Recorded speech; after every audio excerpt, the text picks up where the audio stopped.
જય હિન્દ વિદ્યાર્થી મિત્રો, આજે આપણે દેખીશું ધોરણ 9 ચેપ્ટર 1 માં આગલો ટોપિક પાર્ટ 1 માં આપણે જોઈ ગયા હતા અસમય સંખ્યાઓ વાસ્તવિક સંખ્યાઓ કોને કહેવાય અને તેની આપણે ચર્ચા કરી હતી। તો જેણે પાર્ટ 1 ના દેખ્યો હોય તો તે સૌથી પહેલા ઉપર આઈ બટન ઉપર જે પાર્ટ 1 ની લિંક મૂકેલી છે તે દેખે, તેના પછી તમે આ વિડિયો સ્ટાર્ટ કરજો। તો આજના વિડિયોમાં આપણે દેખીશું વાસ્તવિક સંખ્યા અને તેની દશાંશ અભિવ્યક્તિ વિશે। ઠીક છે, તો શરૂ કરીએ છીએ। વાસ્તવિક સંખ્યા અને તેની દશાંશ અભિવ્યક્તિ સમજવા માટે સૌપ્રથમ આપણને એ સમજવું પડશે કે કોઈ પણ સમય સંખ્યા આપણને આપેલી હોય, બરાબર છે। સમય સંખ્યાની વ્યાખ્યા શું હતી કે જે સંખ્યાને p છેદમાં q સ્વરૂપમાં દર્શાવી શકાય, જ્યાં p અને q પૂર્ણાંક હોય અને q does not equals to 0 હોય તેવી સંખ્યાને આપણે શું કહીએ છીએ? સમય સંખ્યા। તો સમય સંખ્યા p ના છેદમાં q સ્વરૂપની હોય, બરાબર છે, તેને દશાંશ સ્વરૂપમાં લખવા માટે, દશાંશ સ્વરૂપમાં દર્શાવવા માટે p ને q વડે ભાગવામાં આવે છે। આ મેઈન વસ્તુ છે, બેઝિક્સ છે, જે તમારે યાદ રાખવાનું રહેશે। ધારો કે તમને કોઈ સંખ્યા આપેલી છે 1/3, તો તમારે ઉપર 1 શું આપેલું છે? p અને 3 શું આપેલું છે? q। તો તમારે p ને q વડે મતલબ કે 1 ને 3 વડે ભાગવાના રહેશે। તો હવે અમુક ઉદાહરણથી સમજીએ। તો હવે વિદ્યાર્થી મિત્રો, ઉદાહરણમાં આપણને આપેલું છે 1/3, 3/8 અને 8/7। આપણને ત્રણ સંખ્યાઓ આપેલી છે। 1/3 ને આ રીતે બી લખાય 1/3, બરાબર છે। તો આપણે શું કર્યું છે? p ને q વડે ભાગવાના છે, તો આપણું p કેટલો છે? 1 અને q કેટલા છે? 3। સિમ્પલ। હવે 1/3 કરવા માટે તમે જો 3 નો ઘડિયો 1 સુધી બોલો છો તો આવે જ નહીં, તો ભાગ એ રીતે નહીં ચાલે। તો આપણે શું કરીશું? અહીંયા શૂન્ય મૂકવો પડશે। અને શૂન્યનો આપણે શું મૂકીશું? અહીંયા પોઈન્ટ, બરાબર છે। પોઈન્ટ ની આગળ એક સંખ્યામાં આપણે શું લખીશું? 0। ક્લિયર? તો 3 તરી 9, શેષ કેટલી રહી? 1। ફરીથી શૂન્ય મૂકીશું। 3 તરી 9, શેષ કેટલી રહી? 1। તો 1/3 માં તમે અવલોકન કરો તો શું થશે કે શેષમાં શું છે? 1 1 ગમે એટલા ભાગ ચલાવશો, 1 1 નું પુનરાવર્તન થશે। 1 1 નું પુનરાવર્તન થાય છે। અને ભાગફળમાં શું થાય છે? ભાગફળમાં તમે જુઓ તો ભાગફળમાં શું છે? 3 નું પુનરાવર્તન થાય છે। ભાગફળમાં પણ શું છે? 3 નું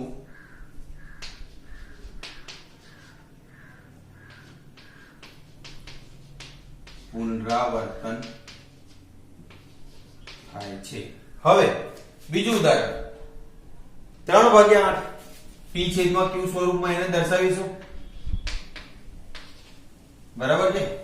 તો p કેટલા આપણે છે? 3, q છે 8। હવે ફરીથી ભાગ નહીં ચાલે, શૂન્ય મૂકીશું, તેનો પોઈન્ટ ની આગળ એક 0। 8 તરી 24, શેષ કેટલી રહી આપણી? 6। 8 સત્તા 56, શેષ કેટલી રહી આપણી?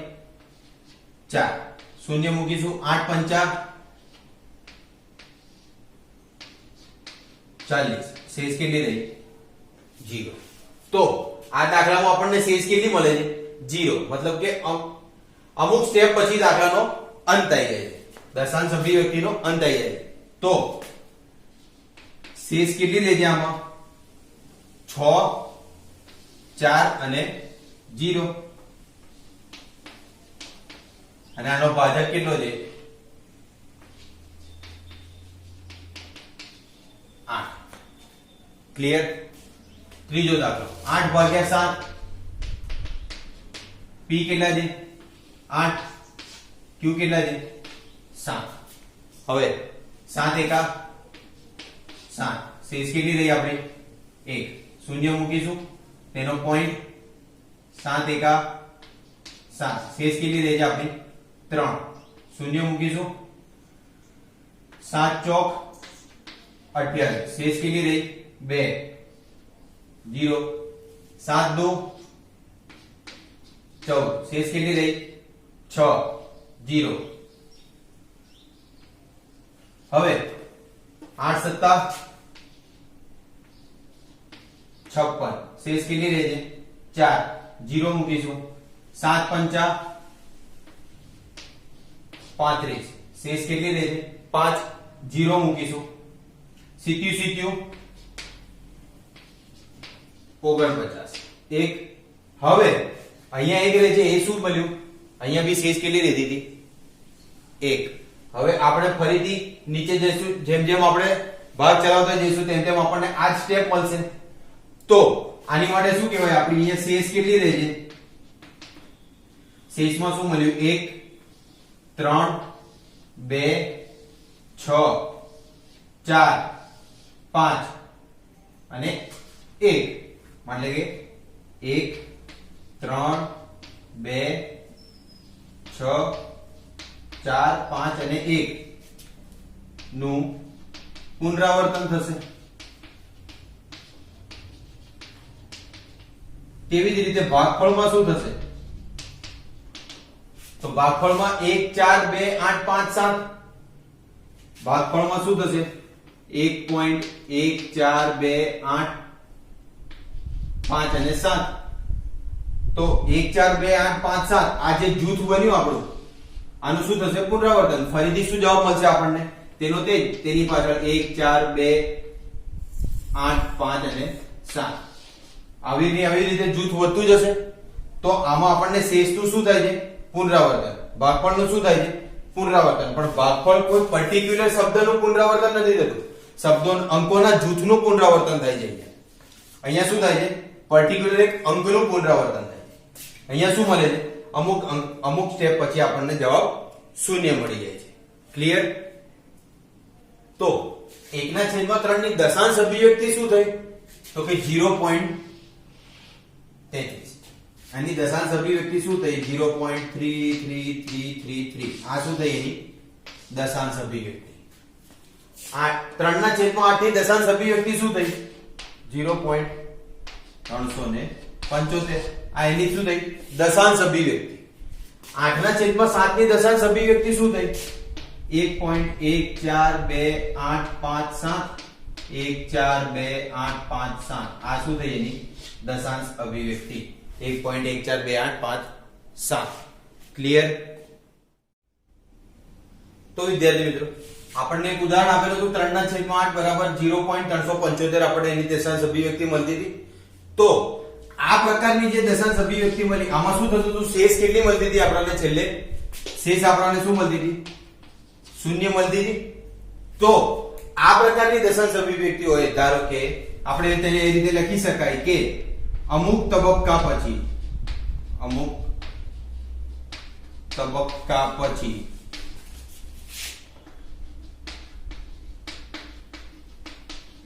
જો શેષ શૂન્ય મળતી હોય અથવા તો તેનો અંત આવતો હોય,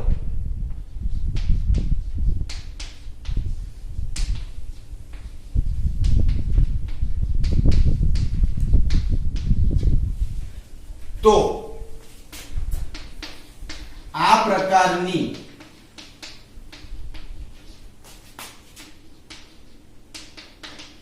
દશાંશ અભિવ્યક્તિને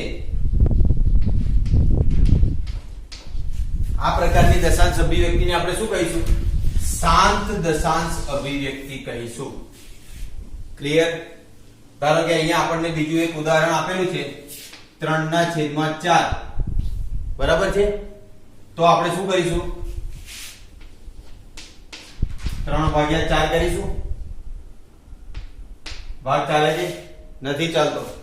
તો 0, અહીંયા પોઈન્ટ, અહીંયા 0.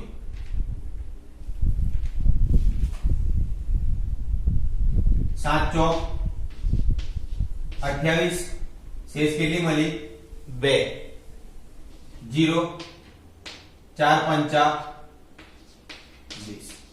તો અહીંયા શું મળ્યું આપણને, બે સ્ટેપ પછી જવાબ શેષ શું મળી આપણને શૂન્ય. માટે 3/8 બરાબર 0.375 મળી. તો 3/4 વર્ગની દશાંશ અભિવ્યક્તિ શું થાય છે 0.75. અને આ પ્રકારની દશાંશ અભિવ્યક્તિને આપણે શું કહીશું, શાંત દશાંશ અભિવ્યક્તિ કહેવામાં આવશે. ક્લિયર? તો શેષ શૂન્ય મળતી હોય તો તેને આપણે શું કહીશું? શાંત દશાંશ અભિવ્યક્તિ. પરંતુ આપણને બીજા બે ઉદાહરણ આપેલા હતા જેમાં કેવું હતું? 1/3 બરાબર તેની દશાંશ અભિવ્યક્તિ શું થતી હતી? 0.33333 અનંત સુધી. અને બીજું ઉદાહરણ હતું 7/8 તેની દશાંશ અભિવ્યક્તિ શું થતી હતી? 1.142857. પછી આ જૂથનું શું થતું હતું? પુનરાવર્તન થતું હતું. મતલબ કે આ જૂથ રિપીટ થતું હતું. 14285 14285 મતલબ કે આ એક આવૃત્તિ કરો તો આ જ આવૃત્તિ કઈ સુધી મળતી હતી આપણને? અનંત સુધી. અહીંયા પણ આને બી એક આવૃત્તિ કરો તો આ આવૃત્તિ આપણને કઈ સુધી મળતી હતી? અનંત સુધી. અહીંયા બી કઈ સુધી મળે છે? અનંત સુધી. તો આપણને શેષનું જો પુનરાવર્તન થતું હોય તો ભાગફળનું પુનરાવર્તન થાય. આપણે ઉદાહરણના અવલોકનો પરથી જોયું. તો આ પ્રકારની દશાંશ અભિવ્યક્તિને આપણે શું કહીશું? તો કે આ પ્રકારની દશાંશ અભિવ્યક્તિને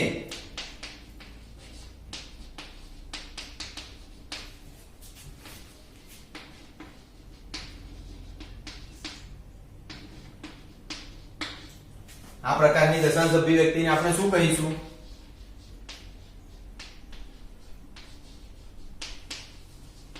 અનંત આવૃત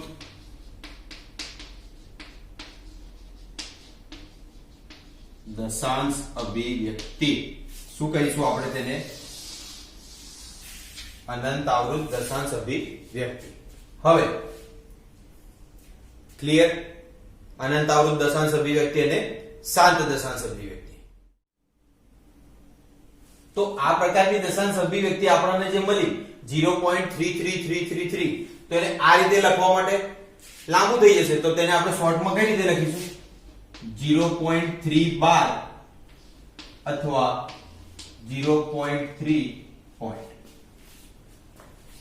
આને કઈ રીતે લખાશે? 1.142857 અથવા તો 1.142857 ક્લિયર?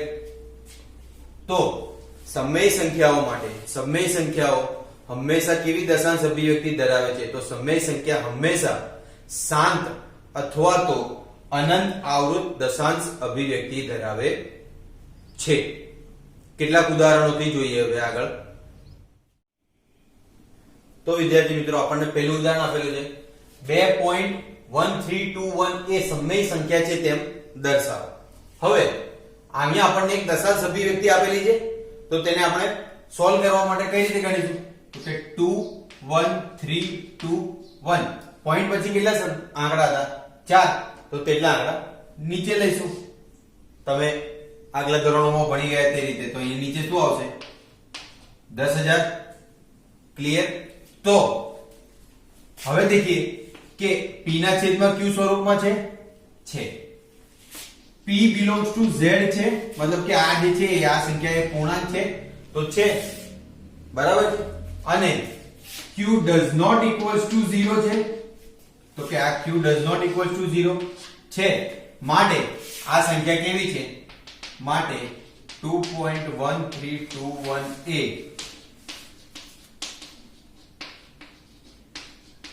સમમેય સંખ્યા છે. ક્લિયર?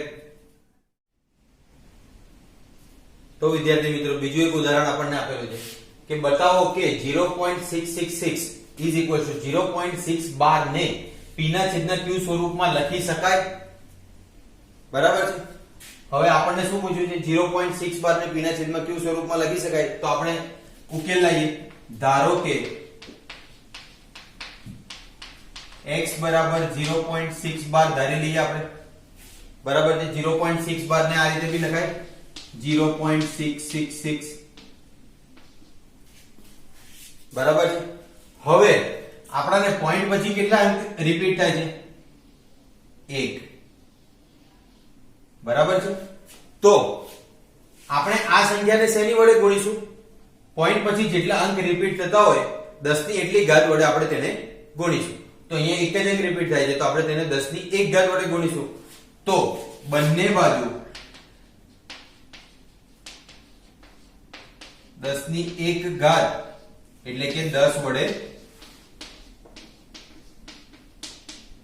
ગુણતા, બરાબર છે। તો x બરાબર 0.666 આપેલા છે, 10 વડે ગુણીશું તો 10x બરાબર 6 ગુણ્યા 0.666 થયા, માટે 10x બરાબર 6.6666 થશે। ક્લિયર? હવે 10x આપણને શું મળ્યું? આટલા, અને x કેટલા મળ્યા આપણને? તો હવે શું કરીશું આપણે? બીજું સ્ટેપ, તો 10x - x તેમાંથી x માઈનસ કરીશું, બરાબર 6.6666 માઈનસ 0.6666। ઓકે, તો 10x માંથી x જશે તો કેટલા રહેશે? 9x બરાબર આનામાંથી 6.6666 માંથી 0.6666 જશે તો કેટલા રહેશે? 6, બરાબર છે। માટે x બરાબર 6/9,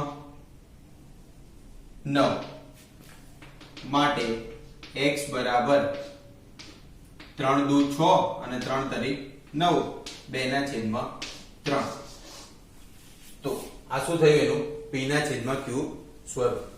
તો આપણે 0.666 ને p/q સ્વરૂપમાં દર્શાવી શકાય। ખાલી યાદ શું રાખવાનું છે? અગર આપણને અહીંયા એવી સંખ્યા આપેલી હોત કે 0.235 બાદ, તો શું કરતા? તો x જે ધારતા આપણે શું ધારતા? અહીંયા 0.235 ધારતા, તો અહીંયા કઈ સંખ્યા આપણને રિપીટ થતી? 235। તો આપણે તેને કેટલા વડે ગુણતા? 10 ની 3 ઘાત।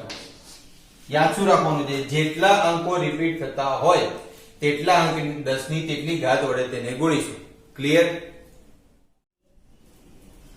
તો વિદ્યાર્થી મિત્રો, 7 અને અનંત આવૃત દશાંશ અભિવ્યક્તિ સમજ્યા પછી હવે આપણે જોઈશું અનંત અનાવૃત દશાંશ અભિવ્યક્તિ। તો સિમ્પલ છે, શાંત અને અનંત આવૃત દશાંશ અભિવ્યક્તિ ધરાવતી સંખ્યા કઈ હોય? સમય સંખ્યા। તો અનંત અનાવૃત દશાંશ અભિવ્યક્તિ ધરાવતી સંખ્યા કેવી હોય?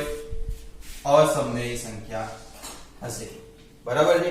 અસમય સંખ્યા। ધારો કે આપણને એક ઉદાહરણ આપેલું છે અહીંયા 0.3033033330।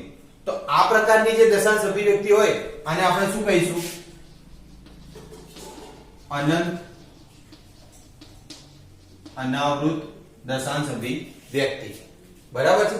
હવે તમને ખબર છે બધાને કે પાઈ અને વર્ગમૂળમાં 2 આ બંને કેવી છે? અસમય સંખ્યાઓ છે, બરાબર છે? તો વર્ગમૂળમાં 2 નું મૂલ્ય કેટલું થાય છે? 1.41 42 13 56 23 73 અનંત સુધી। પરંતુ આવૃત્તિ સરખી છે નથી, માટે આને બી કેવી કહેવાશે? અનંત અનાવૃત। પાઈ ની વેલ્યુ દેખીએ તો પાઈ ની વેલ્યુ શું છે? 22/7 અથવા તો 3.14। પણ 3.14 આપણે શું કરીએ છીએ? ક્ષેત્રફળ અને ઘનફળ મેળવવા માટે એક આપણે પર્ટિક્યુલર નંબર જે ધારેલો છે તે આપણે લઈએ છીએ, પરંતુ પાઈ ની એક્ચ્યુઅલ વેલ્યુ શું છે? તો કે 3.141559265358 અનંત સુધી, બરાબર? પણ આવૃત્તિ સરખી છે નથી, માટે આ બી કેવી કહેવાશે? અનંત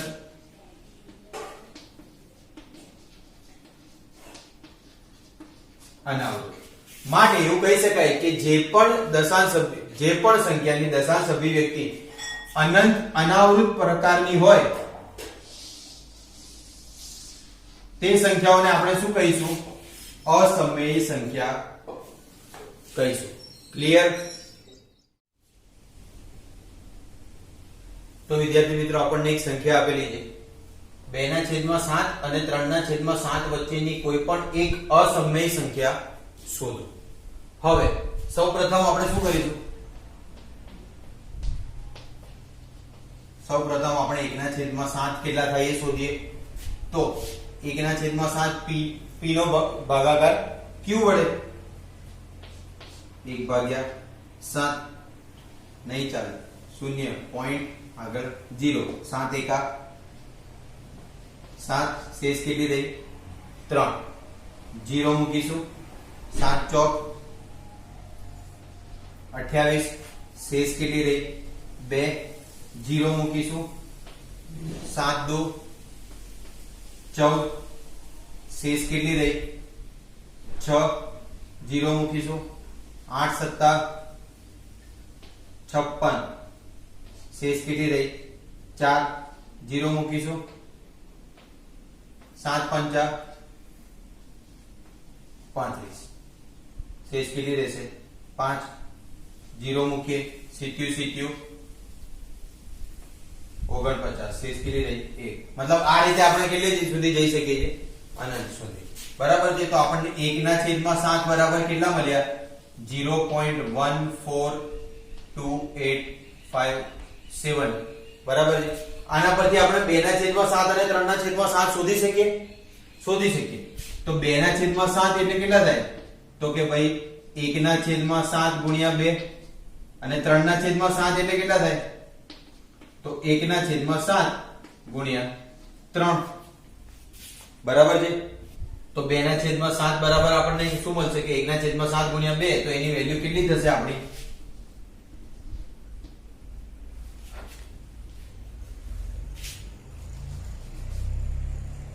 0.28571 અને 3/7 બરાબર 1/7 ગુણ્યા 3, તો એની વેલ્યુ કેટલી થશે 0.428571, ક્લિયર। તો આપણને 2/7 અને 3/7 એની વચ્ચેની કોઈ પણ એક અસમય સંખ્યા શોધવાની કીધી છે। તો આપણને 2/7 ની દશાંશ અભિવ્યક્તિ મળી ગઈ, 3/7 ની દશાંશ અભિવ્યક્તિ મળી ગઈ। હવે અસમય સંખ્યા માટે આપણે શું જોયું હતું કે કોઈ પણ સંખ્યાની અનંત અનાવૃત દશાંશ અભિવ્યક્તિ એટલે એ સંખ્યા કેવી હોય અસમય સંખ્યા। તો આ બે વચ્ચેની આપણને અનંત અનાવૃત અભિવ્યક્તિ કેટલી મળે અસંખ્ય મળી શકે। તો કોઈ પણ એક અનંત અનાવૃત અભિવ્યક્તિ ધારી લઈશું, બરાબર છે, બરાબર છે 0.3503500 35000 અનંત સુધી। તો આ આપણને શું મળ્યું 2/7 અને 3/7 વ્યક્તિની એક અસમય સંખ્યા મળી, ક્લિયર। તો વિદ્યાર્થી મિત્રો આજના વિડીયોમાં આપણે જોયું વાસ્તવિક સંખ્યા અને તેની દશાંશ અભિવ્યક્તિ વિશે, અને વાસ્તવિક સંખ્યા અને તેની દશાંશ અભિવ્યક્તિ પરથી સમય સંખ્યા અને અસમય સંખ્યાઓ કોને કહેવાય તે સમજ્યા।